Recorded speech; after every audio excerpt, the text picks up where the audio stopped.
The Traveller's League Book 1 The Timepiece, written by Nick Goss. Traveller's Rest. The room erupted with shouts and cheers. A crowd of boys slapped and whooped and hollered. They were all looking at Hoops with beaming smiles splitting their faces.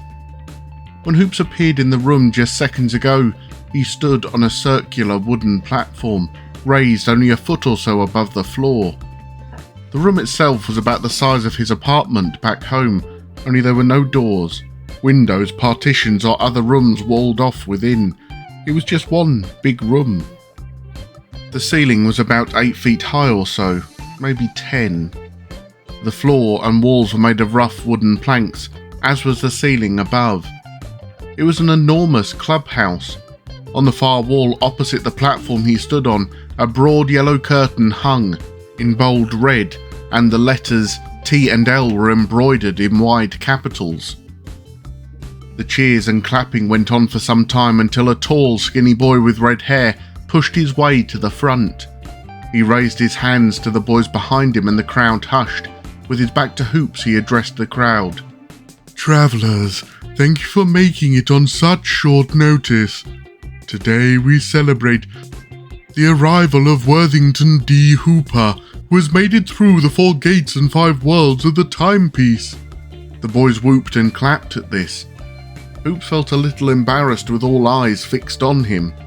The red-headed boy continued his speech. "As you know, there have been many that didn't make it. Some were devoured, some were drowned, some had accidents, while others were captured and executed. Some were caught in the labyrinth and thrown into darkness, and many just plain old quit." The room was dead quiet. "But today arrives a boy who survived, who pushed through. Today arrives a brave kid like you who has earned his seat in this clubhouse of heroes." As the speechmaker finished all this up, he turned around and faced Hoops. Looking him in the eyes, he continued addressing the crowd. "This boy is worthy of our friendship, so I hereby nominate Hoops to become a member of the Traveller's League." It was Smitty.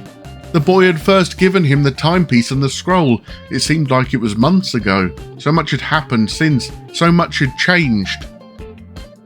"Any opposition?" Smitty continued. The room remained still for several seconds.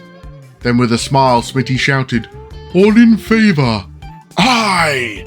shouted every boy at once before bursting into a ruckus of cheers and happy hollers. Smitty motioned for Hoops to come down off the platform and led him to one of several long tables flanked by benches. They reminded him of the tables in the prison dining hall where he first met Myra, Doc and Jonathan. And Chase. Poor Chase. As he followed Smitty through the crowd of boys, many of them would pat him on the back or shoulder. Each one would say, "Great job," or "Well done," or "Welcome back." A few of them even grabbed Hoops' hand and shook it, saying, "Welcome to the League," or "Congratulations." Smitty sat across from Hoops and a gang of younger boys immediately surrounded them, plopping down on the benches and leaning in close. Each one of the boys at the table wore the same gold medal dangling from a red and white striped ribbon. Smitty's was different now. His medal had wings on each side. "These are our best travellers, Hoops. Let me introduce you. This is Will, and that's Aidan. Over there is Thomas, Gavin and Harry. Sitting next to you is Eli, and that's Toby on your right." Toby was an older boy, maybe 13 or 14. He was bigger than the others and had jet black hair that swooped across the left side of his face. "Sup," he said, nodding his head back. Smitty continued, "Toby is our retriever. When a boy gives up or it doesn't make it through, Toby here is special ops. He goes in and retrieves the timepiece, and standing behind me is my wingman Christian." Christian was the tallest 8-year-old Hoops had ever seen. He had golden hair, blue eyes, and the look of serious genius all over his face. "And this is Eli," Smitty continued. "He is the keeper. He keeps this place clean and organised and makes sure all the travellers get the supplies they need." I also write down everyone's stories. We have a library of journals full of all the details from every one of these guys' travels, Eli added. Smitty continued, and my name is... Smitty? That's Captain Smitty to you, newbie. Christian's head popped out from behind Smitty's right elbow. The whole gang laughed. Eli handed a small box to Smitty, who popped open the lid. He carefully pulled out a gold medal hanging from a red and white striped ribbon and handed it to Hoops. This is yours now. You're one of us. Welcome to the Travelers League. Hoops carefully pinned the medal on his tunic, just above where a pocket would be on a normal boy's shirt. So, you've all used the timepiece? Hoops was a little surprised. That's right. We've all travelled through every world with that pocket watch. Some of us have even made more than one trip, like Toby. He knows about every detail of every world, a real veteran. Toby smirked, with the half of his face that wasn't covered in swooshing black hair. I hate it when they don't make it through the ocean of Insango. Every time is the same. Dive down to the crater and get the watch before the squid shark sees me. Hoops was a little embarrassed, thinking he was the first to discover that creature. You mean the red kraken dobber? The boys all laughed and Harry said, That's the best name yet. We all just called it a squid shark. Hoops was sorry to break the news. Yeah, it was after me and I was trapped. And it had that weird sack thing all full of chemicals and I farted and it died and killed it. The boys were silent, stunned. With eyes the size of baseballs, someone said, You actually killed Squid Shark? Yeah. Now, Smitty interrupted, we really want to hear your travels. Eli pulled out a journal and pen and scribbled like mad. Start with 1 o'clock. Hoop spent hours going from world to world, retelling every action and thought, every word and tiny thing he observed. Occasionally he would skip something, like when he was crying in Torpal or locked in the prison of Hoppis, sobbing and singing to himself. When he told them about the Oracle, he decided it was better not to mention that the next traveller was supposed to be a girl. Come to think of it, there wasn't a single girl in the Travellers' League, none that he had seen anyway. But he felt as though he needed to tell Smitty. When the time was right, he'd do it. As he romped through his adventurous account, the boys would excitedly shout questions at him or sometimes interrupt him with a story of their own. Hoops had found friends. These were boys who loved the adventure, the danger and the stories of bravery and close calls. He finally found a group of friends that made him feel like he belonged. He was a member of the Travellers' League now and had a group of friends that got him. And to Hoops, that was more valuable than the timepiece itself. Whoa, Smitty muttered when Hoops finished. That was the craziest adventure I've heard yet. All the boys agreed that Hoops had a one-of-a-kind journey, and I'm pretty sure you're the only traveller to have defeated Sentinel. Everyone else just runs away. You're the only boy to have gotten Sentinel to show you the chamber. We've all seen the chamber, of course, but none of us has tricked Sentinel the way you did. You've seen the Chamber of Crossroads? Hoop asked. How do you think I retrieved the timepiece? Toby smirked again. Aiden, pull the curtain. Aiden was 9, rail-thin and short, but he was the fastest kid in the Travellers' League. He jumped up, ran to the big yellow curtain and pulled a rope that hung on one side. As the pulley turned, the yellow fabric slid back, slowly uncovering a glowing white disc embedded in the wall. The light swirled around inside it, like a cloud caught in a cyclone.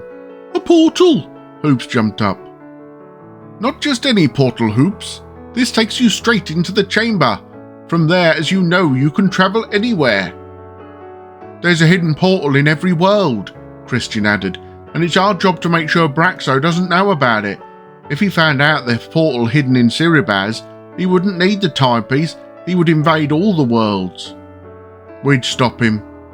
Thomas was quiet but bubbled with an angry energy. Hoops knew right away he was the toughest kid in the room. Aidan pulled the curtain back over the portal and returned to the table. Eli stood and dug through some wooden boxes he had piled up in the corner. Smitty and Gavin checked out Hoops' dagger. "Smitty," Hoops needed to talk to him about what the Oracle said. "You got a second to talk? Alone?" Gavin was distracted with the dagger, so Smitty stood and walked with Hoops to an empty corner of the clubhouse. "What is it?" "The Oracle told me," Hoops looked over his shoulder to make sure no one was listening, "that a girl was the only one who could save City Baz." "So what?" "The Oracle said that girl would be the next traveller." Smitty was quiet for a minute. "That's not good. The League won't like that at all. There hasn't been a girl traveller in like 40 years, ever since that one girl left that kid behind in Siribaz. We've only had boys using the timepiece." "Well, when you first met me, you said that the timepiece chose me. Why hasn't the timepiece chosen any girls in so long?" "I don't know." Smitty looked worried and annoyed. "But a girl can't be a member of the Travellers' League. It's boys only. It's called the Old Rule. After the first girl goofed things up so badly, the League voted that no girls would be allowed to join ever." Hoops thought that was a stupid rule. Not because he liked girls or cared about being fair, he just wanted to save his friends, and the Oracle had been crystal clear. Only a girl could defeat Braxo and save Siribaz. "Can you just make a vote and change the old rule?" Smitty huffed. "And go down in history as the worst captain ever. You're crazy if you think I'll let that happen. I've got a job to do here, Hoops. This is serious." "And saving the world of Siribaz isn't." Hoops didn't say it though, he only thought it. He knew it was pointless to continue talking about it with Smitty. "Anyway, don't worry about that right now." Smitty loosened up a little bit and smiled. "You're not done with your travelling, you know. You still have one more trip to make." Hoops had totally forgotten about using the timepiece again. Being with his new friends and a part of the Travellers' League was the best thing that had happened to him since the whole adventure began. He had lost track of time. He hadn't thought about home or his mum or the fact that there was one last travel to make. "Right, I guess I should finish. Where am I going?" Smitty said, "It's your first official mission as a member of the Travellers' League. And it's also your last mission." Eli walked up to them and handed Hoops a bundle of clothes, some tennis shoes and an empty backpack. "Here, put these on. You can use the backpack to put your cloak and tunic and other stuff in." Hoops unfolded a pair of blue jeans, a collared shirt and some socks. He would wear normal clothes again. He quickly changed and filled his backpack with the gifts Wally Tom had given him. When he was done, he looked like any other kid on his way home from school, except for the gold medal dangling from the red and white striped ribbon. It was pinned above his left shirt pocket. "You'll need this." Smitty handed him a rolled up piece of paper sealed with a blob of red wax. A feeling of loneliness crawled all over him. He looked at Smitty and sheepishly said, "So, will I ever get to come back?" "Of course," laughed Smitty.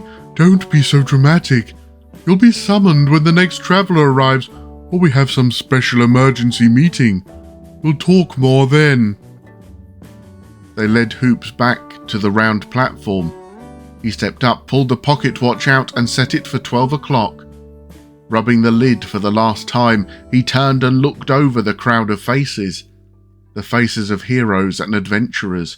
The faces of friends.